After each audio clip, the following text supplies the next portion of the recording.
I just look crazy anyway. I will say this, if you guys are going in for an operation, take out your piercings because they will take them out for you. I had to go back to the piercer on the way back from the hospital. They made me take out my septum piercing and all of my other stuff too. So I have to try to figure out how to get all this shit back in my body. Literally going straight from the hospital to the piercers, so I can get stuff in there before everything closes up. But that is such a minor complaint. The experience was incredibly humbling. It was a fairly minor surgery, so it's not a big deal. But the fact that everything went perfectly without a hitch, and I had amazing care, and I was at one of the best hospitals, and I have health insurance, and I have wonderful friends like Michelle Morrow who brought me chapstick and a little note while I was under, and Bruce Monick and Keith Monick and Diane Monick, the whole Monick family. They moved a shoot for PPLG, this web series that I'm doing, to a different day so I could have an extra day to recover from surgery. They took such good care of me when I was back on set. I mean, just wonderful people, and I'd love to thank my mom, who, we haven't always had the best relationship, but she was there the whole time, and she was so sweet, and she took care of me. And we put our differences aside, and I feel like we have a much better relationship now. And then, of course, I want to thank Chris, my amazing, loving, sweet boyfriend, who, the minute he found out I was in the emergency room, I kept it from him so he could get through a show without worrying. And then he showed up 5 minutes after I told him, and just held my hand and just stayed there as long as he could. And then overnight after the surgery, slept at the foot of my bed. He had a cot at the foot of my bed and stayed in the hospital, and had to get up at 7:30 in the morning and go straight to work from the hospital. Without that guy, he saved my ass. And Chris, if you're watching this, I love you very much, and you're perfect. Except for when I'm trying to mine stuff and you walk right in front of my pickaxe. But I still love you anyway. He is the most wonderful boyfriend I could ever ask for. And I'm surrounded by wonderful people, and this whole experience has just made me so much more grateful. I hope I'm not boring the pants off of you guys, but I'm wearing a silly monkey hat. And finally, I want to thank all of you guys who showed... I'm wearing a silly monkey hat. Okay, maybe I shouldn't be laughing about this. I just had to say something about this because earlier today I read that Chris Hardwick got his job back at The Talking Dead. Now, if you watch this show regularly, which you probably don't, but if you do, a couple weeks back, me and Kurt did a show on The Incredibles. And at one point during the episode, we started talking about John Lasseter, who has been accused of assaulting many women. And somehow I segued into Chris Hardwick. And these allegations about him were just coming out. Maybe it was longer, maybe it was about a month ago. But they were just coming out, and I was just really suspicious about the timing of these allegations, because Chris Hardwick had just had all these new shows he was going to host announced. He recently got married to Lydia Hearst, who's the daughter of Patty Hearst, who's a billionaire. All these great, he's about to be a father. I mean, all these great things were happening to him. He was at the apex of his career. And all of a sudden, his former girlfriend, the one you just saw me watching in the video, she releases these allegations without specifically naming them. But you could tell from her post that she was talking about him. I mean, she pretty much set up signs pointing to him, with all these little, all these little details about her former boyfriend who was a big CEO and host and all this other stuff. You knew she was talking about him. So I originally read this story about Chris Hardwick on Jezebel, which is a site I frequent a lot of. It's a very feminist website. I love it because they promote, the equal treatment of women, which I'm in support of. But something about this just did not feel right to me. And it was ironic because they never updated their original article about him being accused. And I actually had to go to another site, TMZ, which is a tabloid site, for God's sake, to get updates about what was happening to him. And pretty much 3 of his former girlfriends came out and said that he had not been abusive to them. And his wife, of course. Like, if it was just his wife, I would have been, nah. You expect your wife to kind of defend you. But 3 former girlfriends, look, I got girlfriends who wouldn't piss on me if they saw me on fire. Okay? So for him to have some girlfriends first of all, to actually still communicate with him, ex-girlfriends, but to come out publicly in the midst of this Me Too era and say, hey, this guy, what he's saying, what this woman is saying about him is not my experience. For them to come out and say that for an ex-boyfriend, and then on top of that, he released texts that she sent him, I think it was 7 months after they broke up, asking if they were okay and if she could come back. And he said, no, you cheated on me, blah, blah, blah. And he had moved on. So I started looking up evidence on my own. I don't know, maybe I got a little bit too obsessive about it, but she has a blog. I was like, if she was abused, you'll be able to tell. I feel like I've known abused women, and there's just something in their eyes. And, I came up on this video that I just played, and she's praising him and calling him the perfect boyfriend. And if you've read her original account of the abuse allegations, she mentions this hospital visit, and she remarks about how crass he was during the hospital stay. And yet in this video, you don't see any sign of that. She's perky. She's talking about her piercings. I mean, it's completely ridiculous, the contrast between what she alleges and the way she appears in this video. And I don't see any evidence of abuse. I mean, you can maybe, I've read all these things, but women said, oh, every time you present a fact that kind of disputes her allegations, usually women on the internet are like, well, abused women sometimes hide stuff and blah, blah, blah. But she hasn't. Look at this video.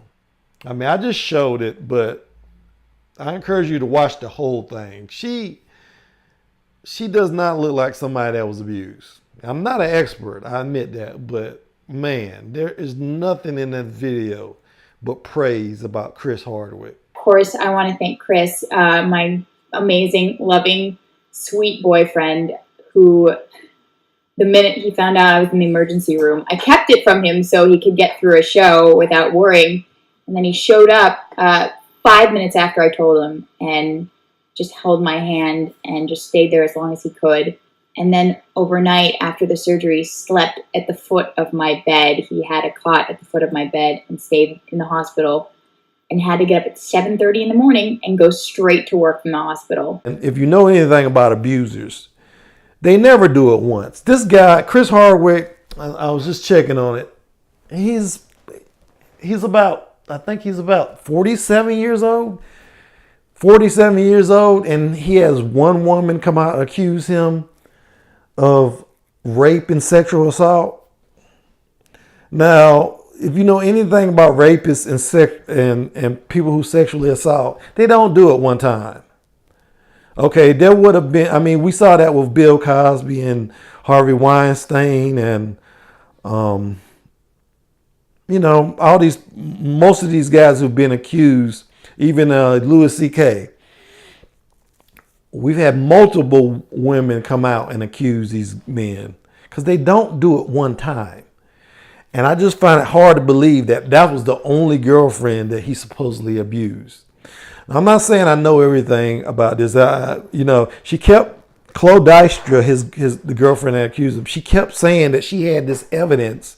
And I kept waiting for her to come out with this evidence. And maybe she'll release the evidence now that he's been cleared. Because he was cleared by AMC after an external investigation into the allegations.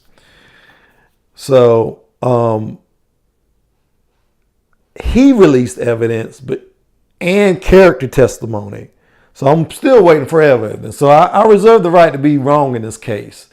But, I've seen a lot of these reactions on the internet and these women saying you should always believe the woman in a case like this. No, you should not always believe the woman. You shouldn't believe anybody, man or woman, because people lie.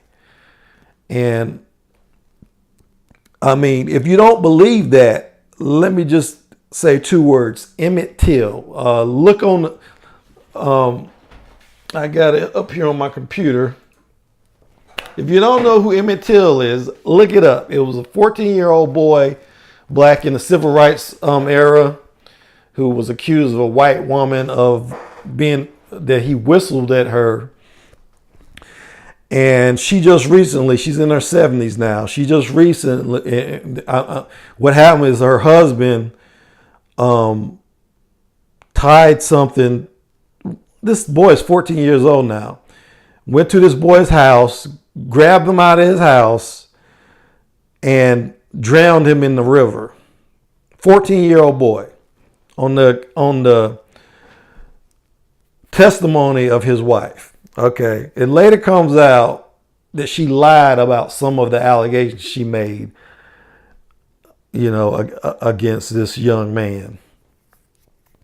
And recently, the Justice Department even said they were reopening the case, probably as a result of this woman admitting that she lied. People lie. Have you ever seen, I remember back in the day, I used to watch Maury Povich. In my dumber days, I used to watch Maury Povich, and he had these shows with the paternity test. You know how many times these women would come out and say, you're the only one I've been with. And then it would turn out that, Maury would look at them and say, their boyfriend, like, you are not the father. You know how many times? And then the guy would jump up and immediately act like he won the lottery or something and run out of the studio. When it comes to 1-year-old Khalees, Jose, you are not.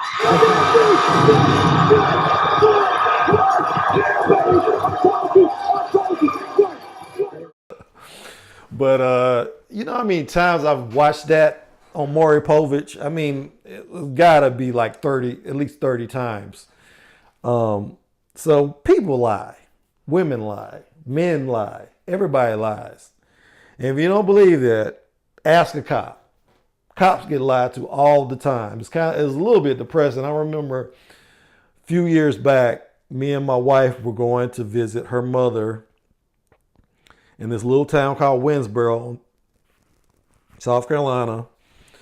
And it was Thanksgiving, and we got stopped at one of those license check stops that they have at, intersections during holidays. So we got stopped, and the cop, asked for my license registration. He looks at my license and says, wow, whoa, wait a minute. You're a long way from home. Now, it's Thanksgiving. People travel on Thanksgiving, right? But his suspicion and condensation and just his whole demeanor when he saw that I think at that point we were like 100 miles from home. And just the way he reacted to that, I just remember thinking, wow, what world does this guy live in that he's shocked that somebody's 100 miles away from home? And I calmly explained to him, we're on our way to Winsboro. Well, why are you going there? I'm like, well, my wife's mother lives there. We're going to visit her. He was like, oh. And I was like, wow, this guy, he must be lied to. I mean, they get lied to so many times, it's just second nature to believe all people lie. Which is stupid. It's stupid to believe all people lie as it is to believe that all people tell the truth. And I remember, for instance, a few years back when this Obama, this Republican woman accused this mystery black Obama supporter of assaulting her, and everybody was in outrage about it. In fact, but I was doing a search for that story, and I actually, and the lady, she admitted she lied, but I was searching for that story, and I came up on this article about Donald Trump. The title of the article is Donald Trump wonders why President Obama hasn't been accused of sexual assault. And he says, look, Obama is an incompetent. He's an incompetent president. He doesn't know what he's doing. He's out campaigning all day long.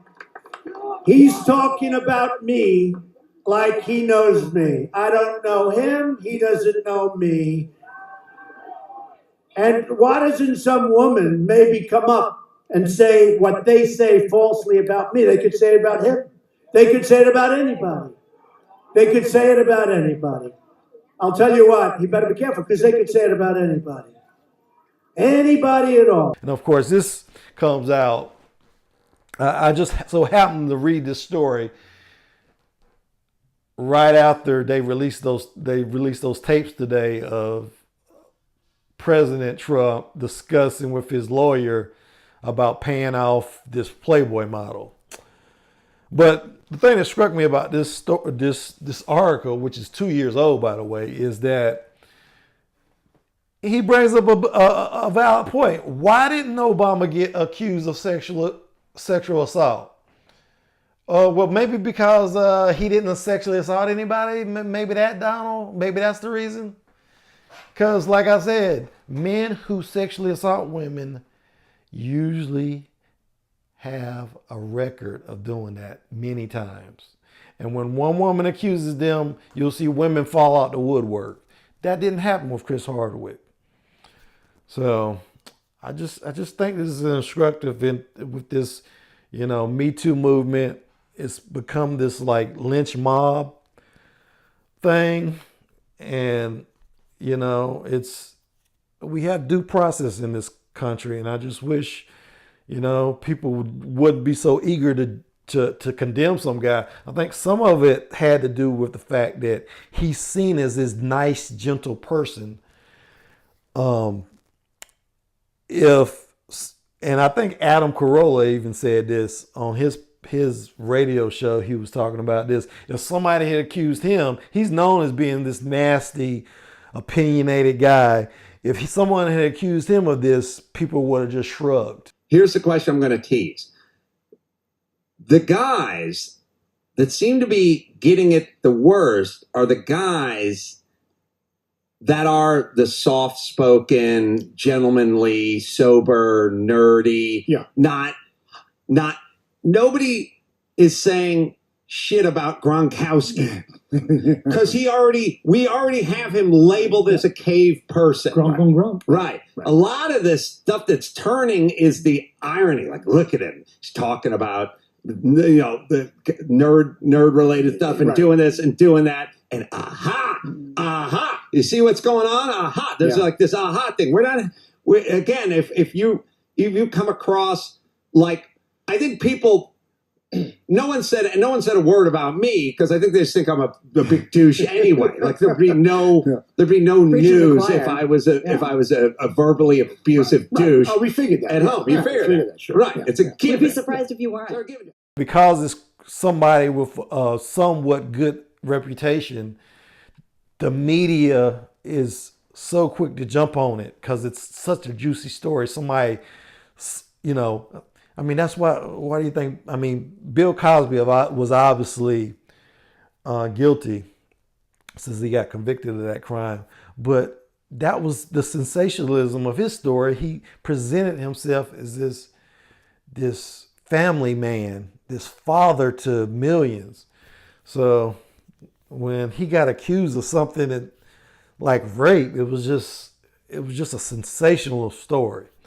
So I think some of that had to do with the fact that Chris Hardwick got judged so quickly.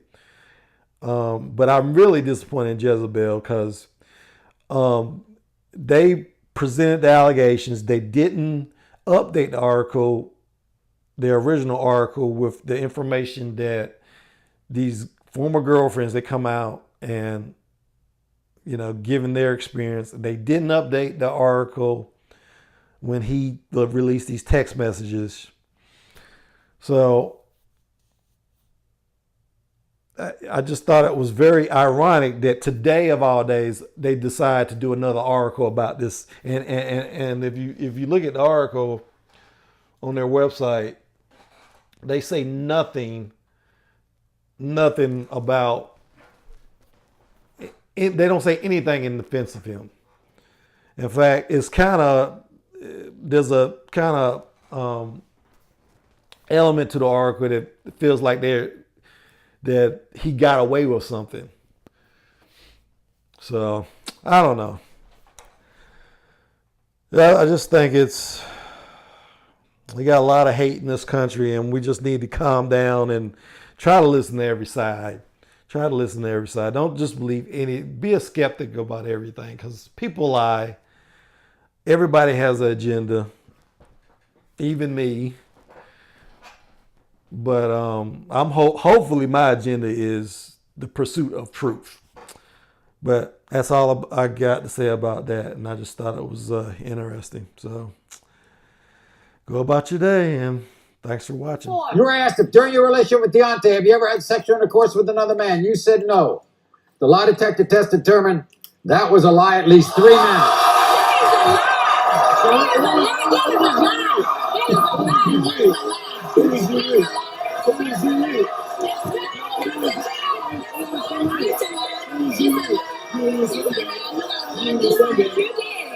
You were asked if during your relationship with Deontay, have you had sexual intercourse with any of the men you contact on Facebook?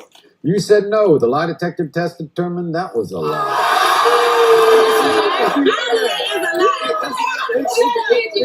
You were asked during your relationship with Deontay, have you ever had another man stay the night at your house when Deontay wasn't there? You said no. The lie detector test determined that was a lie.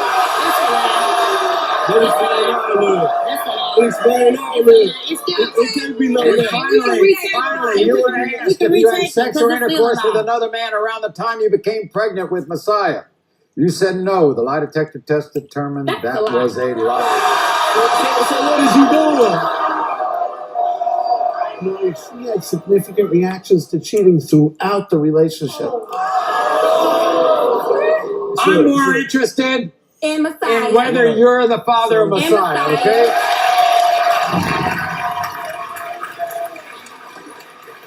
Have a seat. Have a seat. When it comes to 1-year-old Messiah, Deontay, you are not. What is he doing?